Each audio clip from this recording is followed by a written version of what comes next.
Hello, my name is Lily Mai and welcome back to Cinderella Phenomenon. Now we left off choosing one of these characters. We have Karma and we have Fritz, Waltz, Rumple and Rod. Now I took some time to think about who I wanted to choose, and after much consideration I chose Waltz. Here we go. Chapter 3, Peter Pan.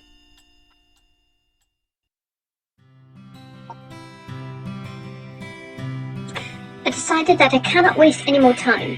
The next day, I searched for Waltz as soon as the broom stopped dragging me around. Oh bless. I swear he was just here a while ago. Anise, have you seen Waltz? Oh, I just saw him walk back inside. I find him talking with Parfait and Delora in the reception area. All of them are speaking in solemn whispers. As soon as Parfait and Delora notice me, they break off their conversation with Waltz. Both the witch and the fairy step away from Waltz. Excuse us, princess. I watch closely as Delora and Parfait leave the room without another word to me. What were they talking about? Waltz turns my direction and smiles. Morning, princess. I turn towards Waltz and watch as he begins to put some puppets on the table into a box. Are those toys yours? These? They're for the show I'll do later. I wouldn't be playing with these things at my age. You look 12. I do not see how that is too old to be playing with dolls. Here we go again with the age. I can't remember his specific age, but he is a mature character. I think it is the Peter Pan spell that made him look young again. I told you before, didn't I? I have the Neverland curse. You never explained what his curse was. I'm actually older than you are. I find that hard to believe. You don't know the story of Peter Pan, do you? How many times does Lucette have to say that her mother burned her books when she was a child? There we go. It's not my fault that Mother had all the fairy tales removed from the palace. When I do not answer, Waltz only sighs and gives me a small smile. I'll assume that's a yes. Peter Pan is a boy who lives in Neverland. It's a place where no one ever grows up. I'm stuck in a child's body as a result of my curse. I won't revert to my real form until the curse is broken. But how old are you really? I'm 22 this year. What? I can only stare in shock at Walter's childish appearance. It's hard to believe that he is actually older than I am. As he said, I've never liked being treated as a child. That's never changed. Even when I was a child, I didn't like it. But let me assure you that it is much more annoying being treated as a child by someone who's younger than you. Walt straightened with a box in his arms.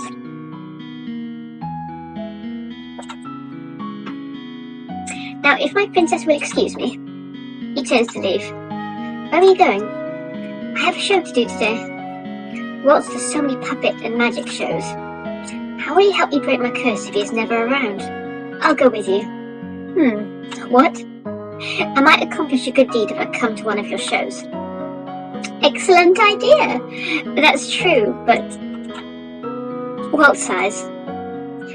I'm not sure it's a good idea. There are bad witches out there. Oh?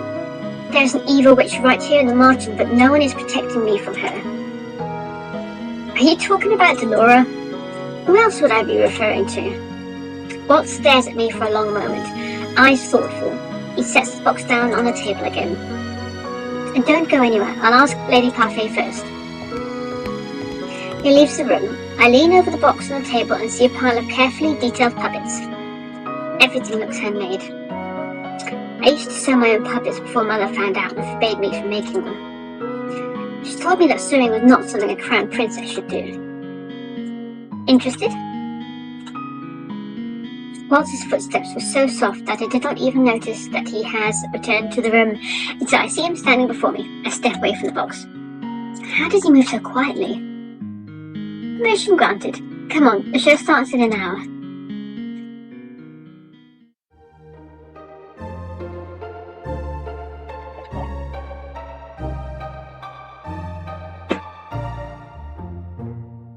watch as Walt sets up a small booth in the street where I'd first seen him with Emmeline. Back then, I never thought I'd see him again. It's nice to see you actively trying to break your curse. I shrug. I'm not convinced this will work, but Parfait said that if I partnered up with someone, I might be able to break my curse faster. So you chose to partner with me? His tone of voice startles me. He sounds both happy and sad. Was he lying when he said he wanted to help me? That everyone in the Martian was willing to help me? Would you rather I pick someone else? No. I jump at his sudden reaction. Walt awkwardly clears his voice. No, I'll do everything I can to help you. Walt heads for the back of the booth. I begin to follow him, but I'm forced to stop when he holds out his hand. You haven't had enough training to be my personal assistant yet, Princess. What? I stare at him puzzled. I never said I wanted to be your personal assistant. And training? Why would one need training to assist with a child's show? You might just be able to snag a good deed if you agree to become my assistant, you know. There's a teasing twinkle in Walt's eyes as he waves me off. But until you are ready, you should stay with the children and just watch the show. I think you'll enjoy this story. I recommend getting a place up front. You'll be able to see all the action that way. When I do move, Walt sighs and smiles at me. I promise the children won't bite you unless you bite them first. What kind of children are these? Fine. That's my star? Oh, I remember. Nothing. Star? He disappears around the back, leaving me alone. Yes, they have a history together, but she's forgotten. In no time at all, the people begin to gather. Soon there is an impressive audience around Walt's small booth. I look at the group of children that are clustered as close as possible to the front. They are all clearly excited for the show to start. I used to do puppet shows with my dolls too. I felt less alone when I pretended my dolls could talk. I'm still alone. Nothing has changed. I sigh as I sidestep to allow someone else to stand beside me. I am surprised to see that the person is an adult. I look out at the gathering crowd of people and find that there is an almost equal ratio of children and adults. Why would adults be at something as childish as a puppet show? Hey, it might be fun. Hello, everyone. An excited silence falls over the area as Walt's voice rises above the crowd. Walt, I'm here once again to share another story with you. I love stories! I hope you enjoy the show. Once upon a time, there was a village whose people were always happy. But one day, an evil witch found the village. The evil witch carried darkness deep in her heart. She was jealous of the townsfolk, who were filled with so much light and happiness. If I cannot be happy, the evil witch said, then no one can be happy. How overly dramatic. I almost jumped when I felt a tug at my dress. I looked down to see a little boy pulling at the hem of my skirt though his eyes remained focused on the puppets. I don't like her. That witch, she's bad. Ooh, so you know the story? His grip on my skirt tightens. He is wrinkling my dress. Well then, you should remove his hand then. I reach down to pry the boy's hand off my skirt, but the boy moves faster than me. The moment I pull his hand away, he quickly refastens his grip. This time... Oh. Hey! The boy does not move his hand. In fact, his hold only tightens, so much that I find it impossible to pull my hand away. There's no way I can make him let go without causing a scene. Now I'm going to be stuck holding the hand of a little boy I do not know until the end of the show. Oh, he's only frightened. Poor thing. How did this happen? Darkness spread over the village. The people began to suffer. They forgot what happiness felt like. One villager decided to leave and find a good witch that would help save everyone from the evil witch. This villager knew it would be dangerous, for if he were discovered, the evil witch would certainly kill him and his family. But the man knew he had to try if he ever wanted to see the other villagers smile again. Many days later, the man finally returned with a good witch, whose heart was filled with light as the evil witch's was filled with darkness.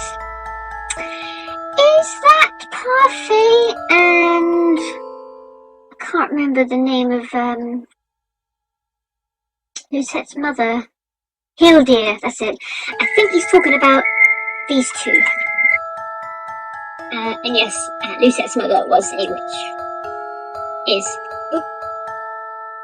Forget I said that. The good witch, unable to bear the sight of the villagers suffering, decided to help them. She cast a powerful spell that would send the evil witch away and save the village at the cost of her own life.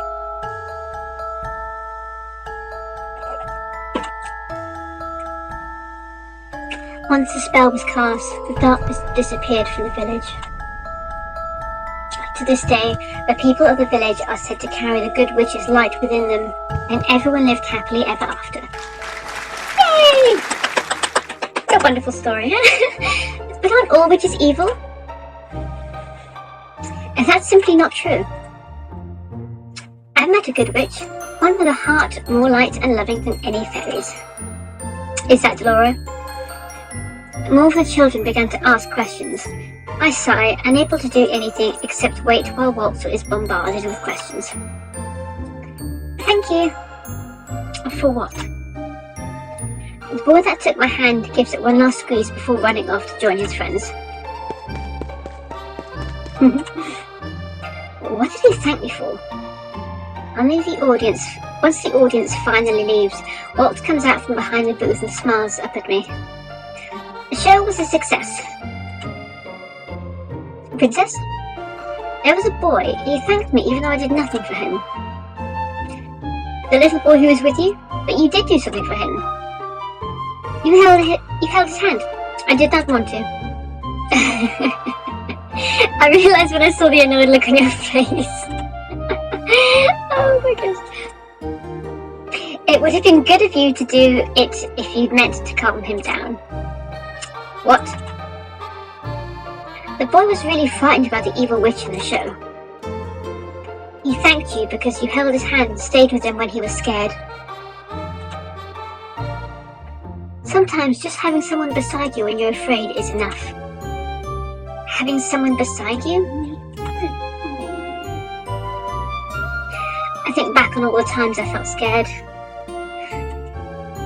Mother always told me to hide my fears and to never cry because it made me appear weak. I could never ask for her help, and the king was never there for me. Every time I was afraid, I was always alone. Aww. I shake off the memories and realise that Walt is asking me a question. What did you think of the show? It was short and simple. That's it? I created the entire show, you know. Story, characters, everything. It could have been better. You wound me. I have nothing more to say, and Walt seems disheartened by my silence. You always complimented my stories, even when they were silly. Walt telling me stories? I do not recall such a thing. He makes it sound as if we've known each other for a long time. Before I can ask him for clarification, he changes the topic. Do you mind accompanying me to the toy shop before we head back? Do I have a choice? Walt's lips quirk with a smile as he picks up his materials. You might have fun, Princess. Come on. Hey, we're at this toy shop again. It's so pretty. I love that bird on the little tree. This is a shop I went to before I was cursed. Feel free to look around, Princess. I won't be long. I nod at him before walking over to the doll display. The dolls here are actually beautiful. But with the gold I have left, I wouldn't be able to afford even one. I miss my dolls. Papa, I want that one. The sound of a little girl's voice draws my attention. Look around the store before spotting a little girl pointing at the big teddy bear. She looks expectantly at the man beside her. That must be her father. The man shakes his head, eyes filled with regret. We can't afford that one, dear. Could you choose something else? Oh, the girl looks like she's on the verge of bawling. I back away, fearing that the child might throw a tantrum. Instead, she rubs at her eyes before looking up at her father with a slow smile. I understand. Aww. The man smiles and pats her head. Thank you for understanding, sweetheart. You're being so grown up. Aww. I only need you and Mama to be happy. Oh, this is so sweet. Oh. The king has never once told me that he loved me. He must be better off without me. Do I even belong in the palace anymore? Papa, look, the king! The moment I hear her say this title, I quickly rush from the toy shop.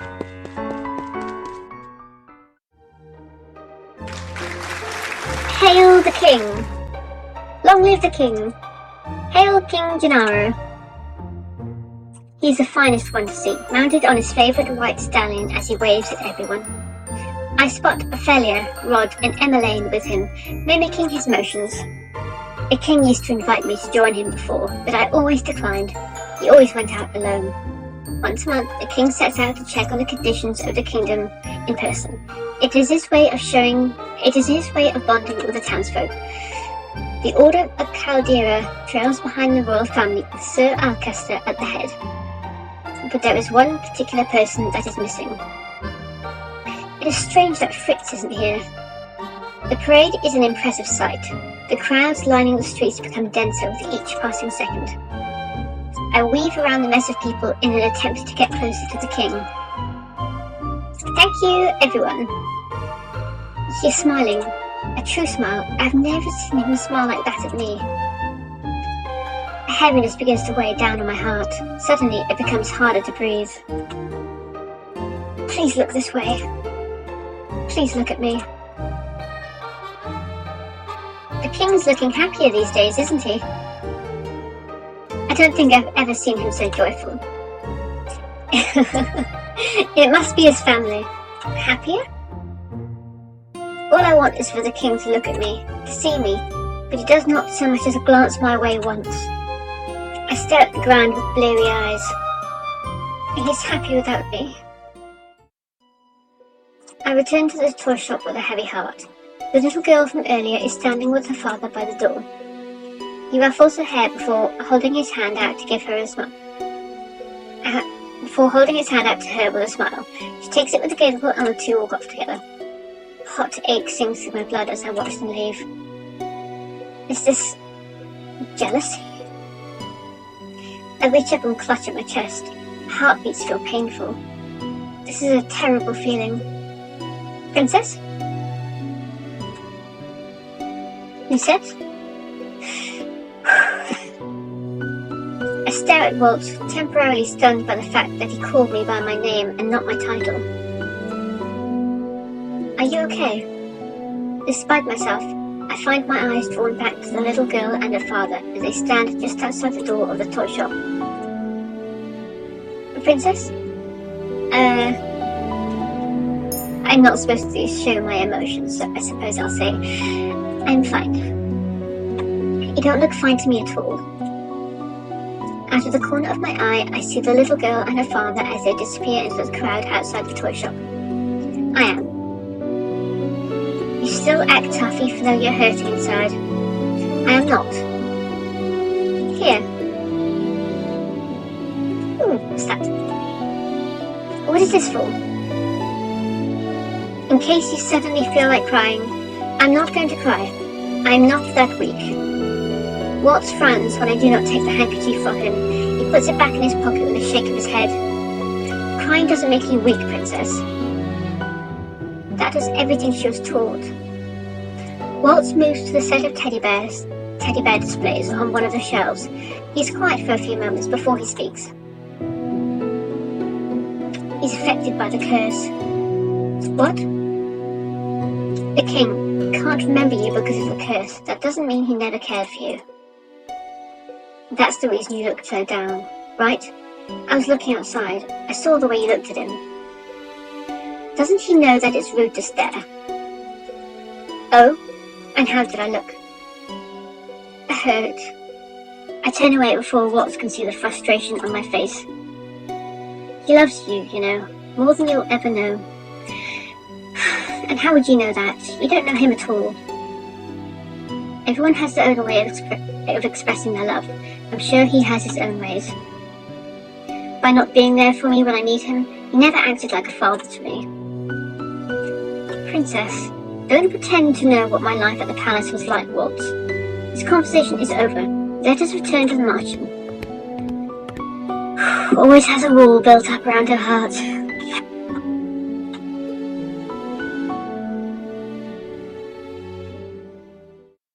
Oh, she's so cute. Look at what I drew. You know you're not meant to be in here. But I drew this picture of us. See, that is Mother and me. And you are here holding Mother's hand. Go play somewhere else, Lucette. I'm busy. Aww. But you're always busy, Father. I just want to go to your mother. I'm sure she's looking for you. Okay. Aww.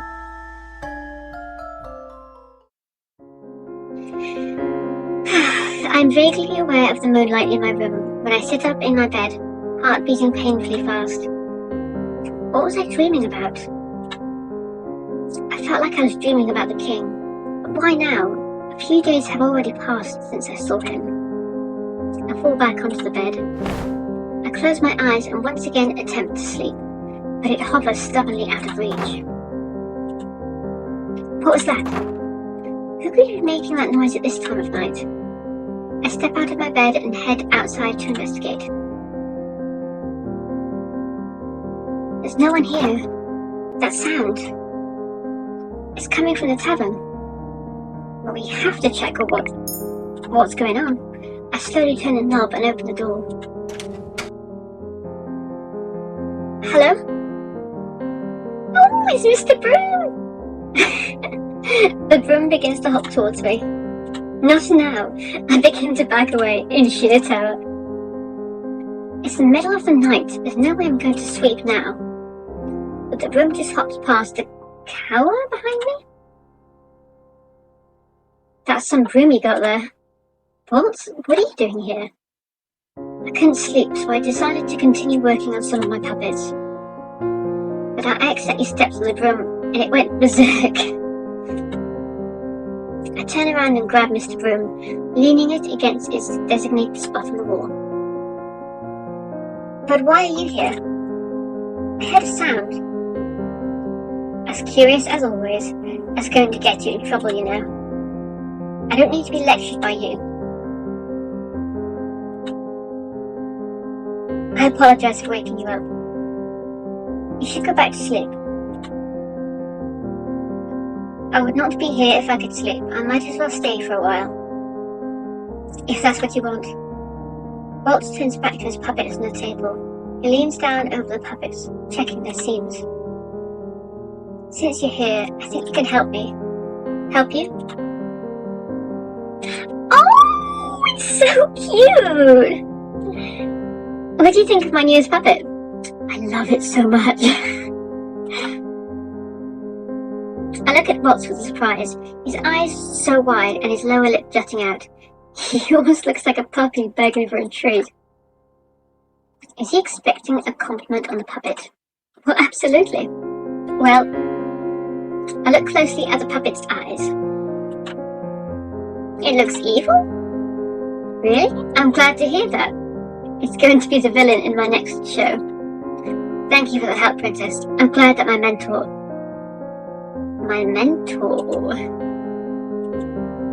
Waltz doesn't answer. That's it? Indeed.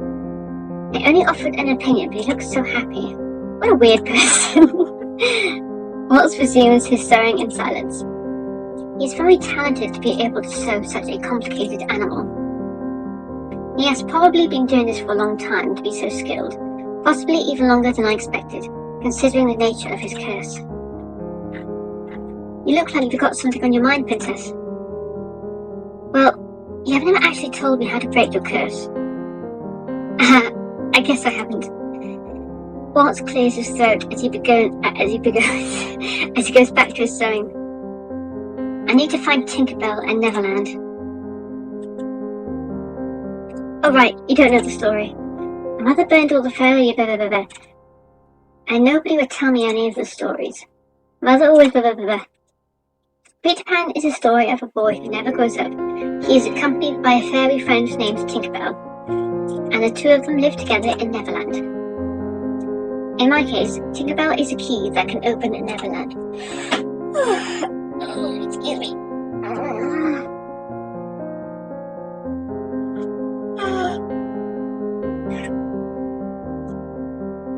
Neverland is a box, a family heirloom. My shadow is being kept in Neverland. That shadow is my magic. Once I get it back, my curse will break. Magic. I'm a witch, Princess. He says it so nonchalantly, like stating what his job is. He and Delora are the same? I have seen Waltz conjure flowers from thin air, but I never associated that with the type of magic that witches do. You're a witch? A cursed witch? How is that possible? He's so interesting. Only the Terrarium bearer has the ability to curse another witch. It's why I can only do simple magic nowadays. If I ever wanted to cast proper spells again, I'm going to need to find Tinkerbell and Neverland. I don't know. Oh, you don't know where Tinkerbell and Neverland are? No, I don't. Does that mean you're stuck in this form forever? How about a story? I feel annoyance beginning to simmer inside of me. Why do you do that? Change the subject to purposely avoid answering me. No, it's not that, Princess. I'm trying to explain, and I think a story is the best way for me to do that. I'm silent as Waltz reaches into his box of puppets. He pulls out two of them, then motions for me to sit in front of him. He holds out a puppet to me, and I can tell he intends for me to wear it on my hand. My feeling on this subject must show my face, but Waltz is resolute. Please? I do not know what this will achieve, but maybe this way I will finally get some answers. Fine. Oh, he's so cute! Waltz takes a deep breath. Once upon a time, there lived a princess who was always alone. She spent most of the time inside her room as her mother, the queen, forbade her from going out. The princess's only company were her dolls. But the princess so badly wanted friends that she would always sneak out of the palace to play with the children who lived in the town. It's as if he's narrating my childhood. How do you... But Waltz continues speaking as if he does not hear me. One day, the princess met a boy. The boy was a few years older than her, and he was the queen's faithful servant. The violin is so beautiful. The boy could see how lonely the princess was, and his heart ached for her. They became friends. Every day he would sneak into her room and would play with her. They spent 2 years like that until the queen found out. The boy was sent away, and he never saw the princess again. Until a short while ago. I stumble back, and the puppet slides off my hand as I stare at Waltz, my mind whirling. We've known each other for a long time, Princess. This cannot be true. Oh! Waltz looks at me again, his expression full of melancholy. I always see that look. He wears it even when he is happy. He seems to carry that sadness with him wherever he goes. We were friends. I've never had any friends. I would have remembered. That's what you remember. Your memories have holes in them. Gaps that you can't explain. How do you know that? Because I was there when the Queen ordered that some of your memories were erased. Mother? But why? I don't believe you. I don't believe any of this. I didn't expect you to believe me. Why is he looking at me like that? He looks like he's in pain. But he cannot be telling the truth. I stand up straight, my hands clenched into fists. I'm going back to my room. I almost run from the tavern area. Waltz does not try to follow me.